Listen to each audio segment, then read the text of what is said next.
জীবনে থাকা খুবই জরুরি। কারণ আমরা যদি সবসময় ব্যস্ততার মধ্যে দিন পার করি, তাহলে হয়তো আমাদের মন খারাপ কখনোই হবে না। আর আমার জীবনে কী হয়ে গেছে বা কী হচ্ছে সেটা আমরা কখনোই টের পাই না।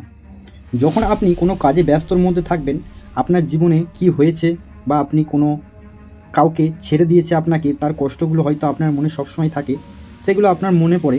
কিন্তু আপনি যখন কোনো কাজে ব্যস্ত থাকবেন, সেই কথাগুলো আপনার মনে পড়বে না। কিন্তু তারা সবসময় আপনি চেষ্টা করবেন আপনার মনের কষ্টকে দূর করার। প্রত্যেকটা মানুষই চায় নিজের কষ্টগুলোকে লুকিয়ে রাখার জন্য, কিন্তু তারা কখনোই পারবে না সেগুলো। আপনি যখন পারবেন তখন আপনাকে কাজে ব্যস্ত থাকতে হবে।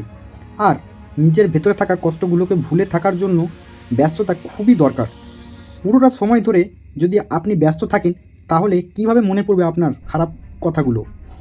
হয়তো আপনি যখন কাজে ব্যস্ত থাকবেন সব সময়, তখন আপনার মনে একটাই কথা জেগে উঠবে যে আমায় কাজটা করতে হবে। তখন আপনার মনে কোনো কথাই ভাসবে না। কিন্তু সব সময় যে ব্যস্ততার মধ্যে থাকতে হবে এটাও কিন্তু গুরুত্ব নয়। কারণ নিজেকেও কিছুটা সময় দিতে হবে সব সময়, যেন আমাদের মনটাও ফ্রেশ থাকে।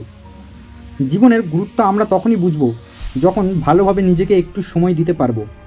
আমরা আমাদের আশেপাশে তাকালে এরকম অনেক মানুষ দেখতে পাবো যারা প্রতিনিয়ত অনেক ব্যস্ত সময় পার করছে। আর তারা সব সময় শুধু একটাই কথা ভাবে যে কীভাবে তারা ভালো থাকতে পারবে। তাদের ওই বেশিরভাগ ব্যস্ত সময় পার করা খুবই দরকার। তাদের মনের মধ্যে কিছু কিছু কষ্ট আছে, সেগুলো দূর করার জন্য। যেমন হয়তো আপনার মনেও আছে, প্রতিটা মানুষের মনেই কষ্ট হয়ে থাকে। কষ্টগুলো কোনো সময় আপনি আপনার লাইফের পার্সোনাল কারোর সাথে হয়ে থাকতে পারে, আপনার বন্ধুর সাথে হয়ে থাকতে পারে, সেটা আপনার ব্যক্তিগত ব্যাপার। সেটা নিয়ে আমি কথা বলতে চাই না। আমি একটাই কথা বলছি, আপনি ভালো থাকবেন কীভাবে সেটা নিয়ে আমি আলোচনা করছি। এমন কিছু বিষয় রয়েছে যেগুলো আমাদেরকে প্রতিনিয়ত কষ্ট দিয়ে থাকে, আর আমরা কোনোভাবেই পারি না সেই কষ্টগুলোকে ভুলে থাকতে। আর এজন্য অনেক মানুষ ডিপ্রেশনে চলে যায় সেসব কষ্ট মনে রেখে। আর এর ফলে নিজেদের অনেক ক্ষতি হয়। আর এর জন্য যদি বেশি ব্যস্ততা, ততই ভালো থাকা যায়। কিছু কিছু মানুষ রয়েছে যারা আমাদেরকে হঠাৎ করে কষ্ট দিয়ে চলে যায় আর আমাদের সাথে স্বার্থপরতা করে থাকে। সেই মানুষগুলো আসলে কখনোই আমাদের আপন হতে পারে না। তারা আপন ছিল না বা আপন হবে না। আর এরকম মানুষগুলোর কথা আমাদের একটু বেশিই মনে পড়ে। হয়তো আপনি খেয়াল করে দেখবেন, আপনাকে যদি কোনো সময় কেউ কোনো খারাপ কথা বা আপনাকে কোনো কষ্টের কথা বলে, সেই কথাগুলো আপনার মনে সবসময় জেগে ওঠে। কেন জেগে ওঠে, আপনি সেগুলো থেকে মুক্তি পাবেন কীভাবে, তার জন্য পুরো ভিডিওটা অবশ্যই দেখুন। যার জন্য আমরা একটু বেশি কষ্ট পেয়ে থাকি ওই কথাগুলো ভেবে। কোনো কিছু করতে গেলেও তাদের কথাগুলো মনে পড়ে যায় সবসময় আমাদের, আর তখন আমাদের অনেক বেশি কষ্ট হয়। সেই কষ্টকে আমরা একমাত্র ব্যস্ততার মাধ্যমেই ভুলে থাকতে পারবো। তাহলে আমাদের সবসময় কাজের প্রতি মনোযোগ থাকতে হবে, কোনো কিছুর প্রতি মনোযোগ রাখলে হবে না। কাউকে আমাদেরকে আপন করে নিতে হবে, যেমন কাজকে আপনার আগে আপন করতে হবে।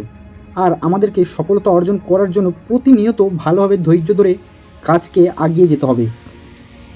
আমরা যদি কোনো কিছু একটা করার জন্য লেগে থাকি, তাহলে অবশ্যই সফলতা আসবে আমার জীবনে। আপনি যে কোনো কাজ করতে পারেন, হয়তো আপনি যে কাজটা করছেন সেই কাজটা কি মন দিয়ে করবেন, সেটা আপনি ব্যবসা হোক বা কোনো চাকরি হোক বা যে কোনো কাজ হোক। আর সফলতা আসলে তখন আপনার মনের কষ্টগুলোকে আপনি ভুলে থাকবেন। আপনি যত সফলতার দিকে এগিয়ে যাবেন, তত আপনি কাজে ব্যস্ত হয়ে পড়বেন। তখন আমরা এসব কিছু আর বেশি ভুলে থাকতে পারবো আর নিজেকে সামাল দিতে পারবো। ব্যস্ততা খুবই ভিন্ন একটি জিনিস। এটার মাধ্যমে আমরা যেমন কষ্ট ভুলে থাকতে পারি, তেমনিভাবে এটার কারণে আমরা অনেক কিছুই হারিয়ে ফেলে থাকি। কারণ এরকম অনেক মানুষ রয়েছে যারা প্রতিনিয়ত বিভিন্ন কাজে ব্যস্ত থাকে, কিন্তু তাদের জীবনে প্রিয় মানুষগুলোকে হারিয়ে ফেলতে হয়। আর একটা বিষয় আপনি খেয়াল করে দেখবেন, আপনি যত ব্যস্ততার মধ্যে দিন কাটাবেন, হয়তো আপনার কোনো প্রিয় মানুষ থাকলে সেই প্রিয় মানুষটাকে আপনি টাইম দিতে পারবেন না। তার কারণে হয়তো সে আপনার জীবন থেকে সরে যাবে। আর একটা সময় তাদের সব কিছুই থাকে, এমনকি হাতের সময়ও থাকে, কিন্তু প্রিয় মানুষগুলো থাকে না। ব্যস্ততার মধ্যেও কিন্তু ভিন্নতা রয়েছে। কোনো কিছু ভেবে যেন আমাদের মন খারাপ না হয়, এর জন্য ব্যস্ততা দরকার।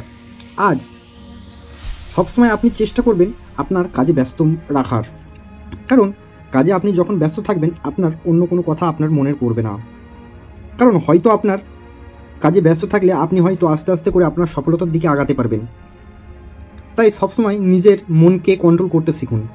আপনাকে আগে ভাবা উচিত আপনার মনকে কীভাবে কন্ট্রোল করবেন। এখনকার জেনারেশনে বেশি হচ্ছে প্রেম ভালোবাসার। হয়তো আপনি মেয়ে হতে পারেন বা ছেলে, আমার ভিডিওটা যেই দেখছেন আমি তাদের খালি একটাই কথা বলতে চাই, আমাদের ছোটোবেলার জীবনে এরকম অনেক কিছুই হয়ে থাকে, কিন্তু সেগুলোকে মনে রাখলে চলে না। হয়তো আপনার জীবনে একজন থেকে দুজন, দুজন থেকে তিনজন হয়তো এরকম আসতেই থাকে প্রতিজনকারই জীবনে, কিন্তু সেই মানুষটা চলে যাওয়ার পর আপনার মনের মধ্যে অনেকই কষ্ট রয়ে থাকে। সেই কষ্টগুলোকে আপনি যখনই কোনো কিছু করতে যাবেন সেই কষ্টগুলো আপনার মনের মধ্যে আগে জেগে ওঠে। সেই কষ্টগুলোকে দূর করার জন্য আপনাকে প্রতিনিয়ত আপনার কাজের ওপর মনস্থির করতে হবে। আপনার কাজকে আপনি ভালোবাসতে শিখুন। আপনি ওইসব কথাকে মাথায় রাখবেন না, সবসময় ওইসব কথা থেকে দূরে থাকুন।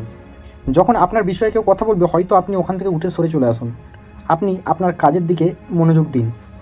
তাই আপনাকে ব্যস্ত থাকলে আপনার মনের কথাগুলো সবই আস্তে আস্তে মুছে যাবে। হয়তো এরকম অনেকেই আছে আমার ভিডিওটা যারা দেখছো, সবাইকার মনেই কিছু না কিছুর জন্য কষ্ট রয়েই থাকে। সেগুলোকে ভুলে থাকার জন্যই এই ভিডিওটা এনেছিলাম। আর যে আমার ভিডিওটা দেখছো তাদের মনে যা যা হয়ে আছে সেগুলো আমার কমেন্টে অবশ্যই জানিও। আর ভিডিওটি ভালো যদি লেগে থাকে অবশ্যই আমার চ্যানেলটিকে সাবস্ক্রাইব করে ভিডিওটি একটা লাইক করে দেবে। আর এরকম কষ্ট যাদের যাদের জীবনে হয়ে আছে আপনার বন্ধু বান্ধব তাদের কাছে অবশ্যই ভিডিওটা শেয়ার করে দেবেন। চলুন আবার পরের ভিডিওতে দেখা হচ্ছে। ধন্যবাদ।